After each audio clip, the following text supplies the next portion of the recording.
जय हो। साल में एक बार कम से कम माया मोह से बाहर निकलकर गुरु के साथ में 3 दिन बिताइए। तीर्थों का दर्शन कीजिए, समुद्र की लहरों को देखिए, द्वारिकाधीश जैसे पशुपति नाथ जैसे भगवान के बारे में सुना है उनका भी दर्शन कीजिए।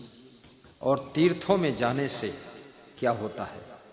जो होता सो होता है, जो होता वही होगा तुमको, जो सबको होता है, और तुमको कुछ ज्यादा ही होगा। हाँ, तीर्थ में जाना चाहिए, क्योंकि बहुत कंफर्ट लाइफ बड़ी नुकसान करती है। मैं एक छोटी सी कथा सुनाऊंगा। कंफर्ट जोन से बाहर निकलना चाहिए हर आदमी को। कभी कभी थोड़ा प्रैक्टिस करना चाहिए। किसी छोटे से जंगल में गिद्धों का झुंड रहता था। तो गिद्धों का झुंड रहता था। गिद्धों के झुंड का जो मुखिया था वो बड़ा समझदार था। समझदार ही मुखिया बनता है, और मुखिया यदि समझदार नहीं है तो वो परिवार बिखर जाता है। और परिवार बिखर गया तो मुखिया किसके बनोगे तुम? गुरु समझदार नहीं है तो फिर संत मंडली भी और सब भक्त मंडली बिखर जाती है। फिर गुरु किसके बनोगे तुम? और शिष्य मंडली समझदार नहीं है तो वो फिर गुरु से जुड़कर नहीं रह पाती। सब अपनी अपनी मथनी, अपना अपना मक्खन खाते रहते, अपनी अपनी ढपली, अपना अपना राग, और सबका मिट गया बैराग। ऐसा हो जाता है। तो गिद्धों के झुंड का जो मुखिया था, हजारों गिद्ध थे, गिद्धों के झुंड में भी एक मुखिया चुना जाता है। इसलिए अपने परिवार में किसी एक को मुखिया जरूर चुन लेना। कोई जरूरी नहीं मुखिया बहुत बुद्धिमान ही हो, थोड़ा कम बुद्धिमान हो, फिर भी एक को मुख्य मानो। उसकी बात अंतिम बात। ऐसी बात होनी चाहिए कि अगर 2 तुम लड़ रहे हो और वो कह दे दोनों चुप रहो तो चुप हो जाओ, बात का समाधान हो गया। ऐसा एक मुखिया तुम्हारे घर में होना चाहिए जिसकी बात से सबके सब चुप हो जाना चाहिए। ऐसा मुखिया चुनो। तो मुखिया था, उसके सब गिद्ध परिवार ने निवेदन किया कि हमारी इच्छा है कि जंगल में रहते रहते बहुत ऊब गए हम। देखिए, जहां तुम रहते हो वहां से तुम ऊब जाते हो। जिनके घरों में 5 स्टार होटल की सुविधा है वो वहां भी ऊब गए। जो झोपड़ी में है वहां ऊब गए, जो नेपाल में वहां ऊब गए, दिल्ली वाले दिल्ली में ऊब गए, बाहर निकलना चाहते हैं। ऊबने की तुम्हारी आदत है, तुम स्वर्ग में जाओ तो वहां ऊब जाओगे, तो भगवान से कहोगे थोड़ा नरक में भी रख दो, ऊब गया। और ऊबने की जिनकी आदत हो गई वो पत्नी से भी ऊब चुके, पति से भी ऊब चुकी हैं कितनी पत्नियां, और मन ही मन कहती है अरे इस निखट्टुक चक्कर में पता नहीं कहां से फंस गए। कितने पति ऊब गए पत्नी से तो कहते या चुड़ैल पिंड पर गए, उसको चुड़ैल कहने लगे। ऊबने से समाधान नहीं होगा, याद रखना।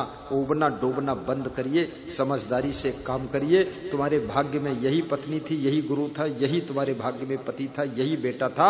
इनके साथ में अपने को सेटल करना सीखिए। ऊबी डूबिए मत, थोड़ा गम खा लीजिए, थोड़ा धन्यवाद दीजिए और आगे जिंदगी मुस्कुरा कर दीजिए। जय हो, जय हो, जय हो, जय हो, जय हो, जय हो, जय हो, जय हो, जय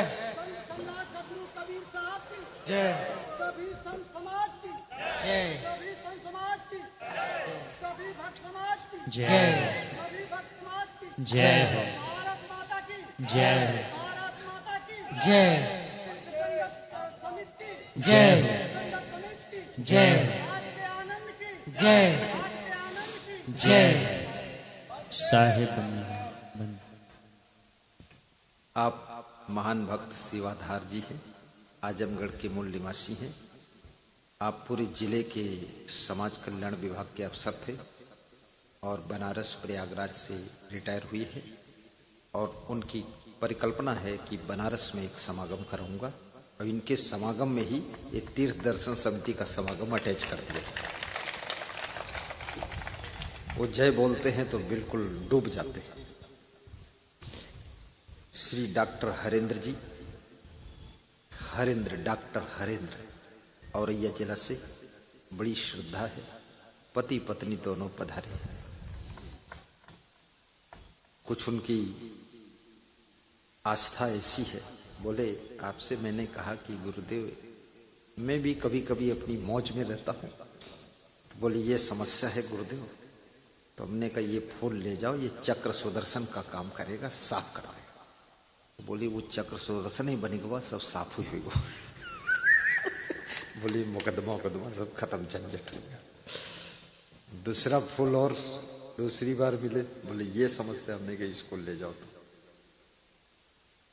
अब ये मत सोचना सब लोग फूल ले लो चक्र सुदर्शन चल जाए, किसी किस्म चलता है, किसी किस्म बंदा ही रहता है। थोड़ा भक्ति करते रहो, चक्र सुदर्शन चलेगा भगवान का। तो उबना डूबना नहीं है, ये याद रखना। न भक्ति से उबो, न घर से उबो, न परिवार से उबो, न सर्विस से उबो, न बिजनेस से उबो। काम करते करते उबने की आदत कभी होनी ही नहीं चाहिए।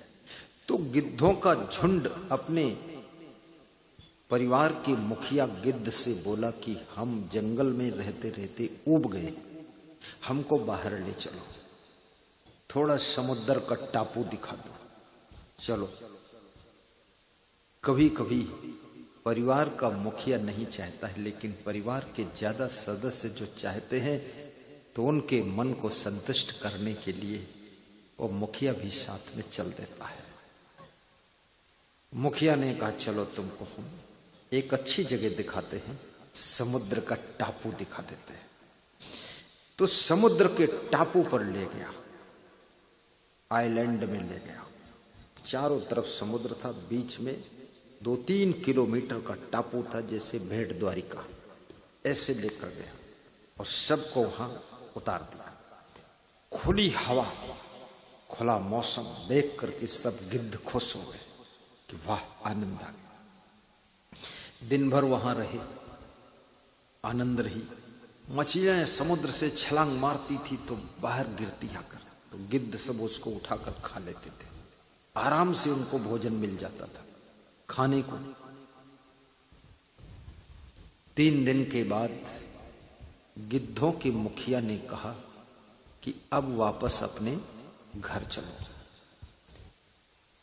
उसी जंगल में चलो जहां रहते थे अपन। तो कुछ गिद्ध वापस चलने को तैयार हो गए, लेकिन जो कुछ और गिद्ध थे, नवयुवक गिद्ध थे, अनट्रेंड गिद्ध थे, जोशीले गिद्ध थे, बोले मैं नहीं जाऊंगा, मैं नहीं जाऊंगा, अरे मैं नहीं जाऊंगा, मैं नहीं जाऊंगा, यहीं रहूंगा, यहां बहुत अच्छा है, यहां शिकार ढूंढने की जरूरत ही नहीं। बड़ी बड़ी मछलियां उछल कर बाहर आ जाती, हम लोग खाते हैं, आराम से रहते हैं, यहां कोई चिंता नहीं है, कंफर्ट लाइफ है, यहीं रहेंगे। इसको बंद कर, यहीं रहोगे? नहीं नहीं, चलो।